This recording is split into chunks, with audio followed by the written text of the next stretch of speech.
It is my privilege and joy that we can continue our Bible study in the Gospel of John, and we have today the subtitle, Signs of Divinity. We have seen that John begins his Gospel with Christ, with his deity, with being God, his eternal origin as the Word that has always been God. Everything, he says, was made by this Word. In the beginning was the Word, and the Word was with God, and the Word was God. The same was in the beginning with God. All things were made by him, and without him was not anything made that was made. So those are absolute statements of the origin of Jesus, who became flesh, as we will see in the next presentation, and that there is no other way that an origin has a beginning.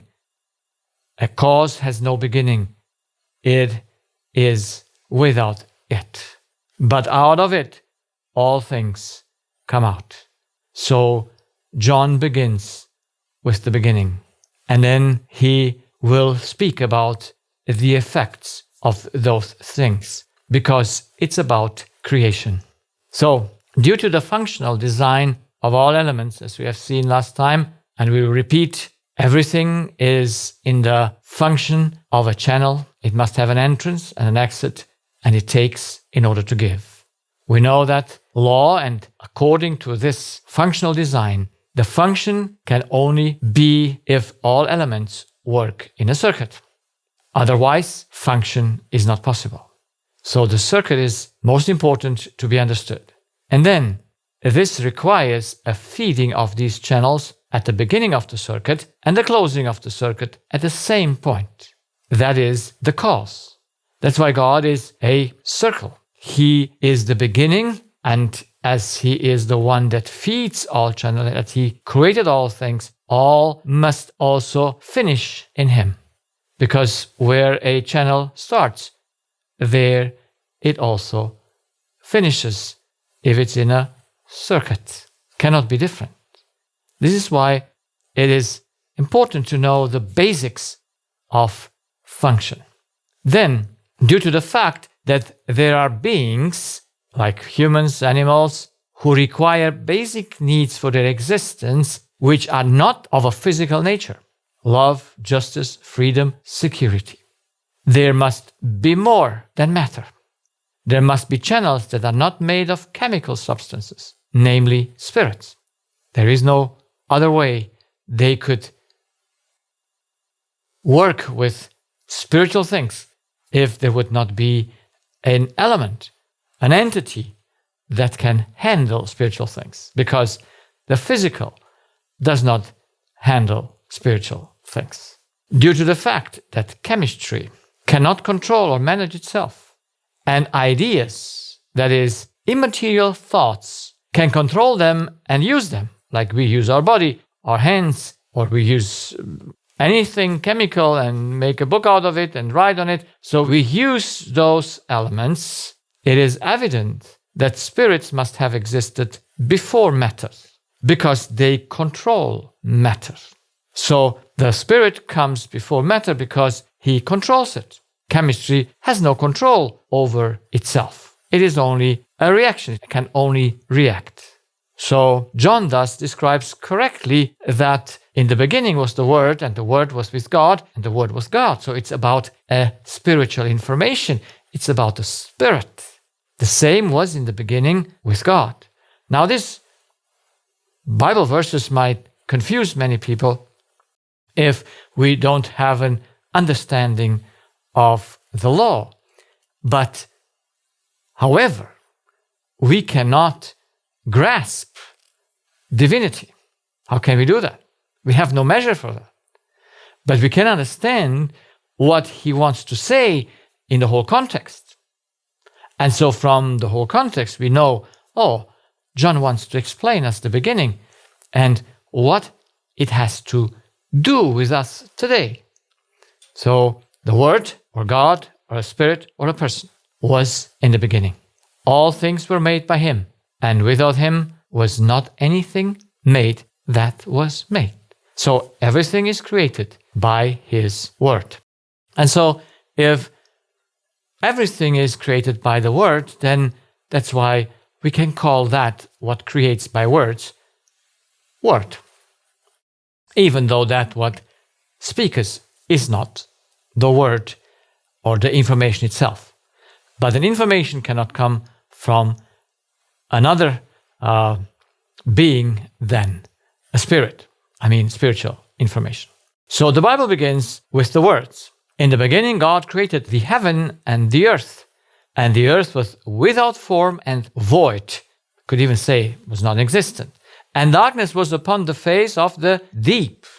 And the Spirit of God moved upon the face of the waters. So we see that there is the Spirit that is above the physics.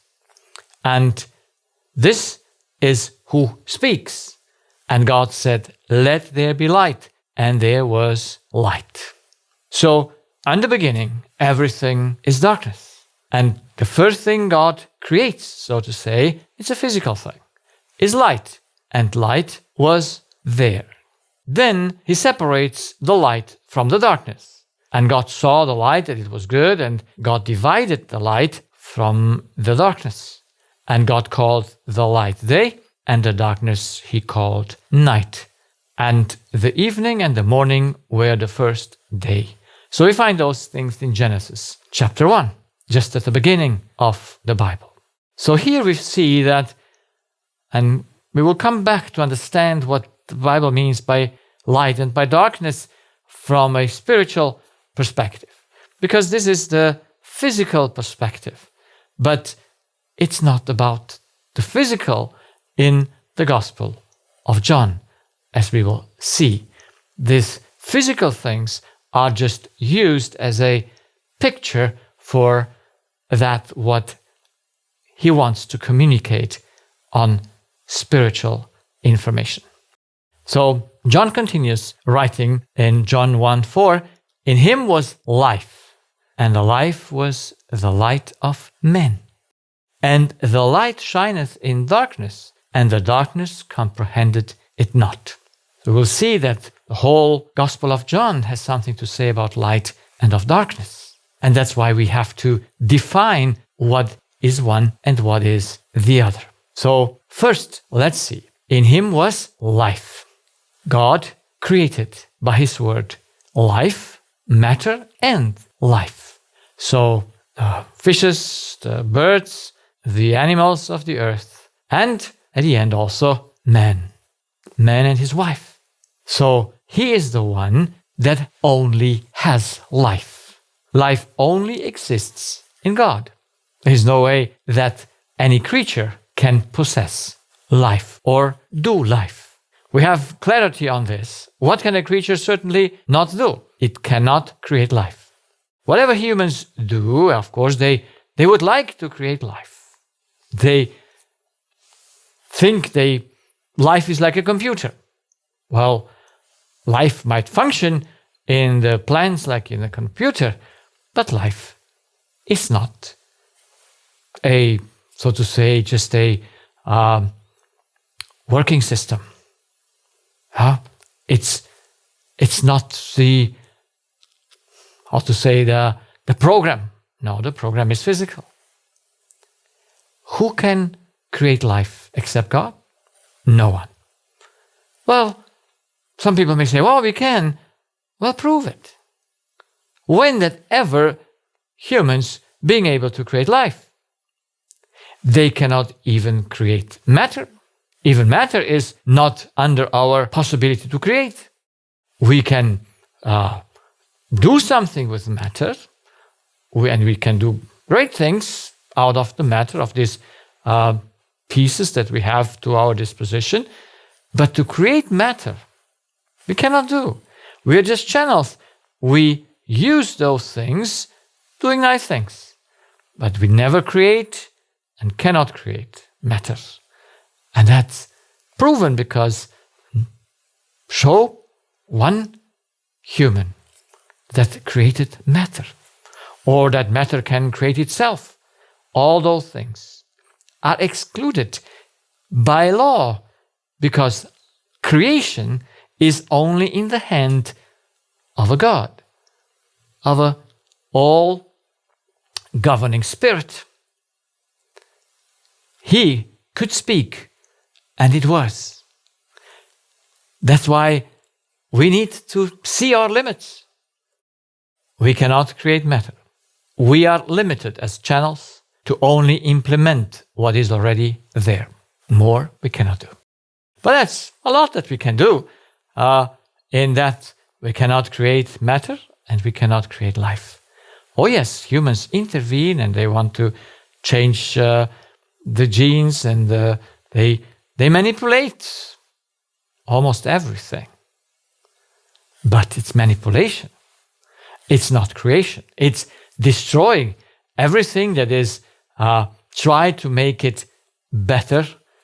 It gets worse. Everything. And God needs to prove that humans have their only limited power. But when they get into that wanting to create, they must see their limits. They never can and never will be able to create anything, neither matter nor life. That is a proven fact. That is nothing that has to do with faith. It is so because it cannot be different. And everyone can relate to that.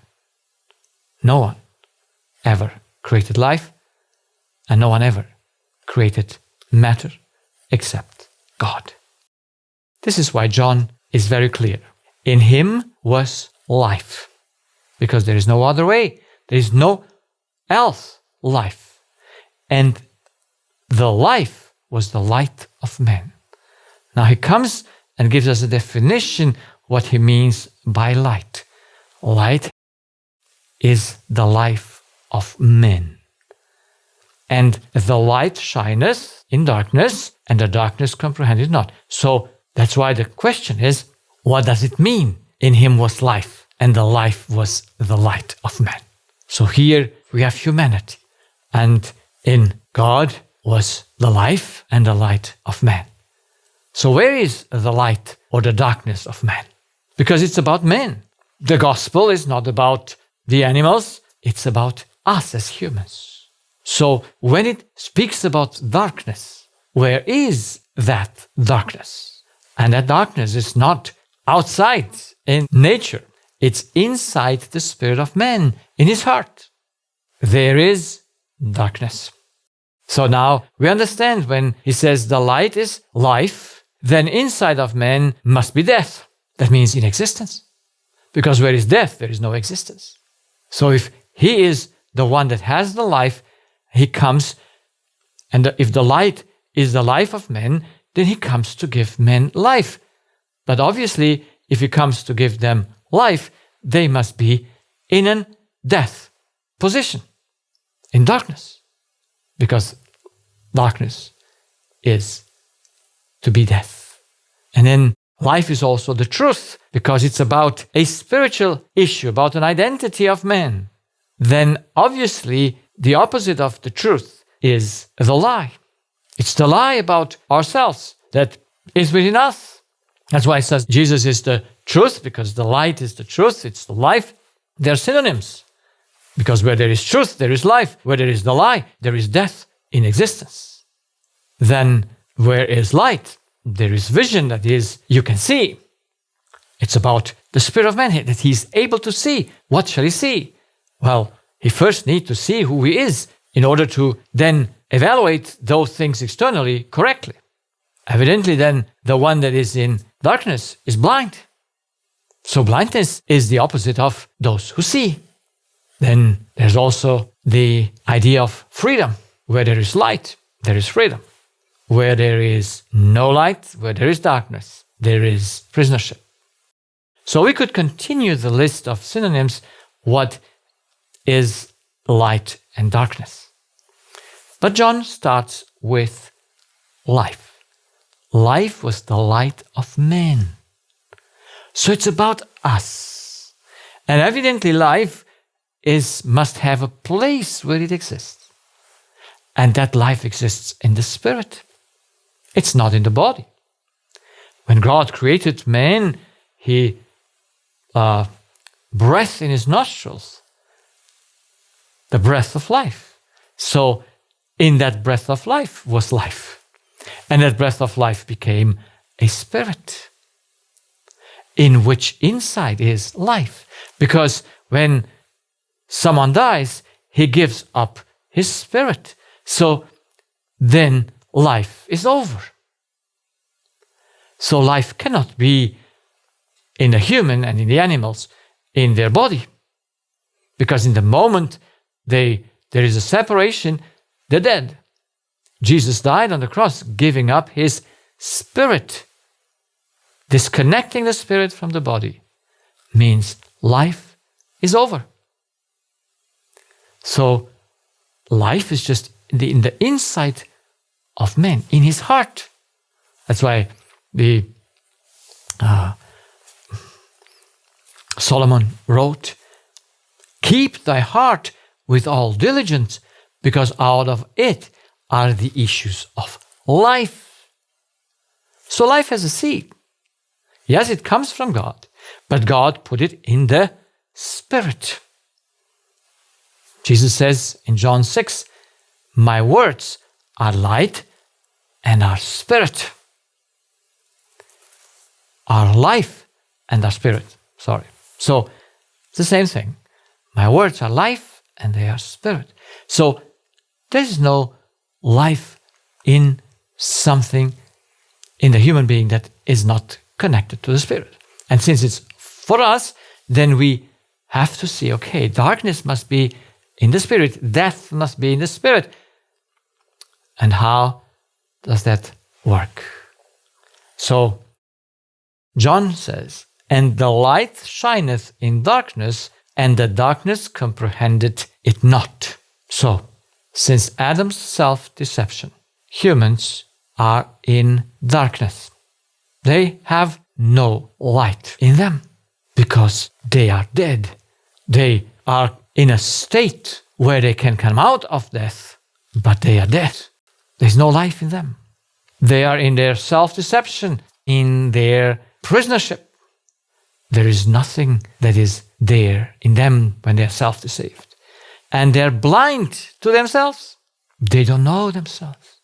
The greatest blindness that existed all over this century since the Adam's self-deception is that we don't know ourselves. It's until today. Until today, after 6,000 years after creation, humans do not know themselves. They're blind to themselves. And especially, I must say, those who think they see, those are the religious ones. They are in the state of a death, in non-existence. Because if they would be in the state of life, why would Jesus come? To be in him was life, and it was the light of men. You don't need to offer something to someone if he has it. So he came to bring the light. And we read John from verse 5 on. "And the light shineth in darkness, and the darkness comprehended it not," as we've seen before. "There was a man sent from God, whose name was John. The same came for a witness, to bear witness of the light, that all men through him might believe. He was not the light, but was sent to bear witness of that light." And we will see those things in another presentation. But now we come to that verse 9. "That was the true light." So that was the true light, which lighteth every man that cometh into the world. Now, how many men come into the world? All of those men that come into existence are meant, because all of them are in the state of death. Since Adam's fall, there is a death life.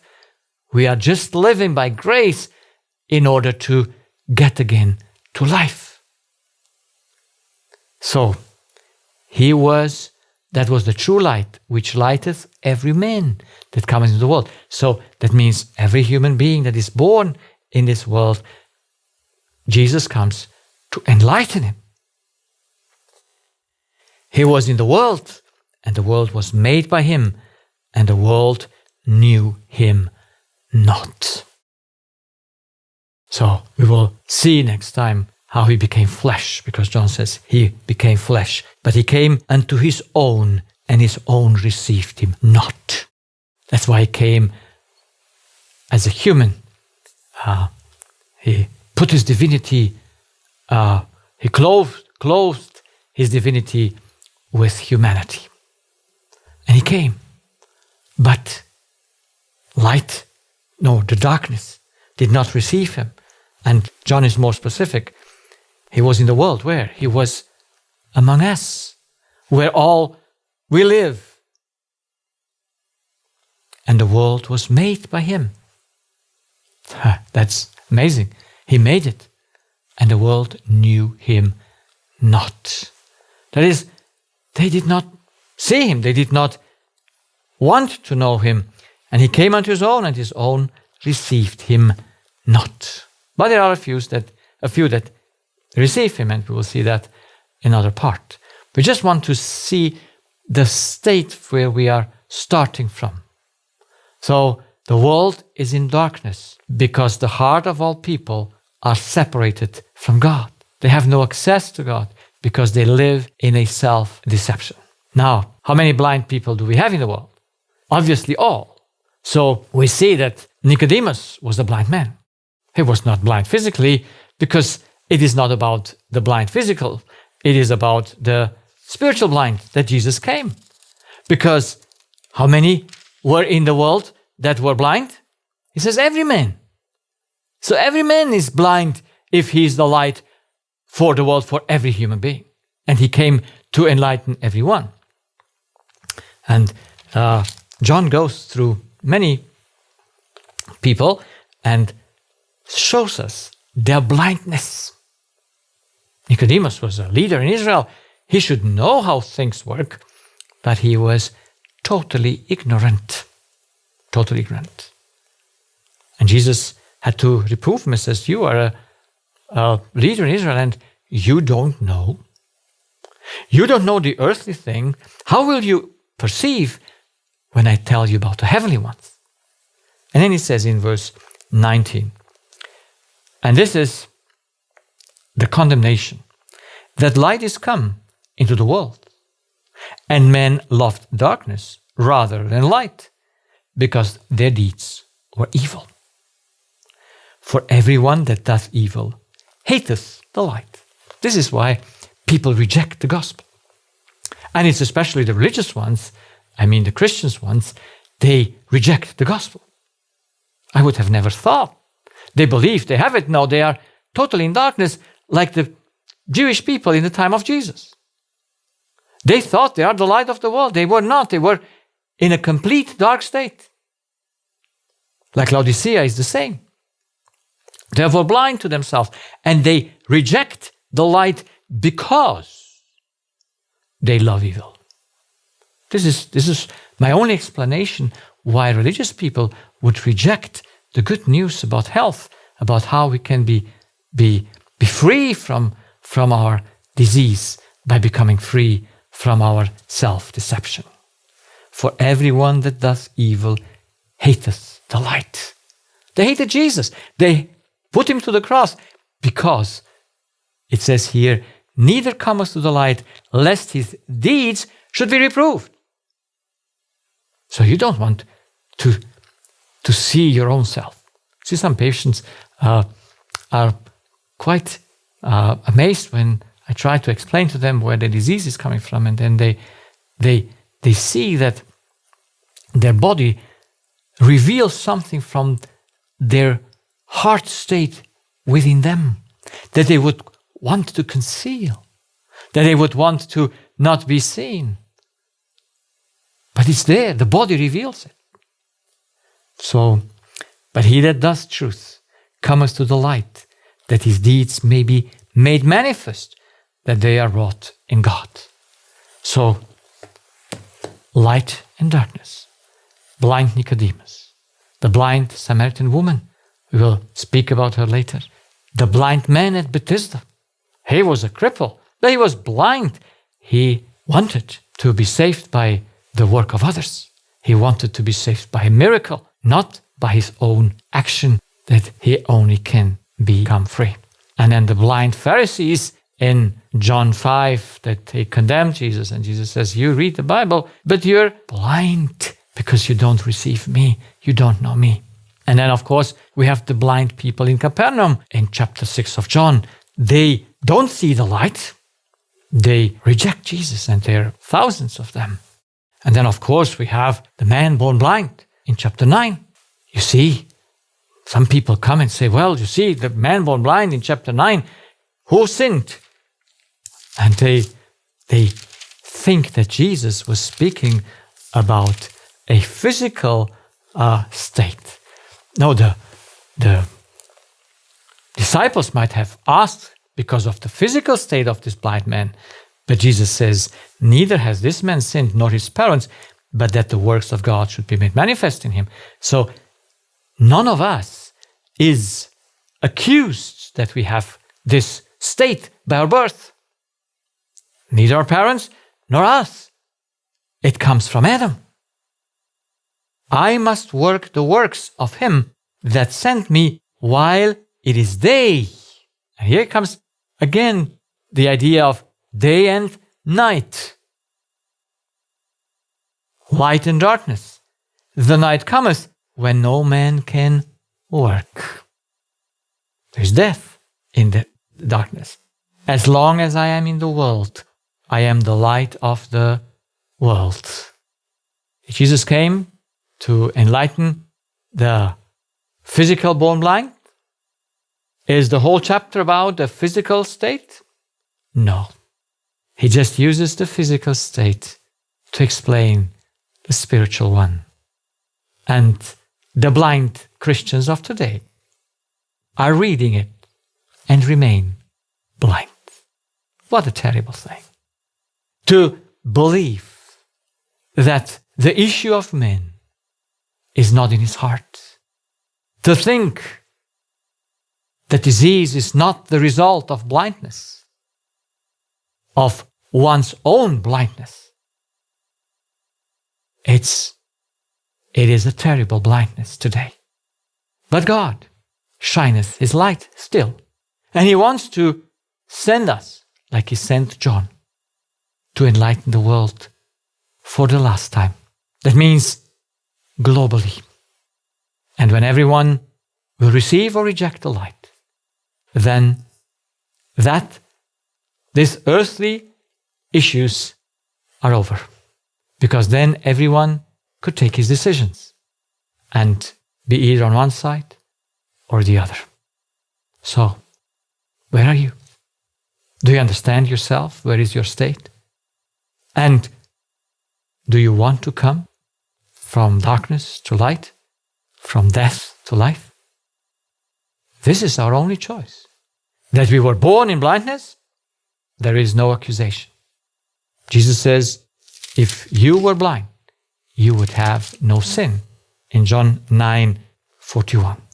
But because you think you'll see, if the one that is in darkness thinks he sees, how can you have access to him? There's no way, because he sees. That's why your sin remains. That is, you remain in that state of death. So let us go and study our hearts and see if we are on the side of the blind or on the side of the seeing ones. The only way to be saved is to know the light and have the light that shineth to everyone in his own heart. May God help us to not be deceived. Amen.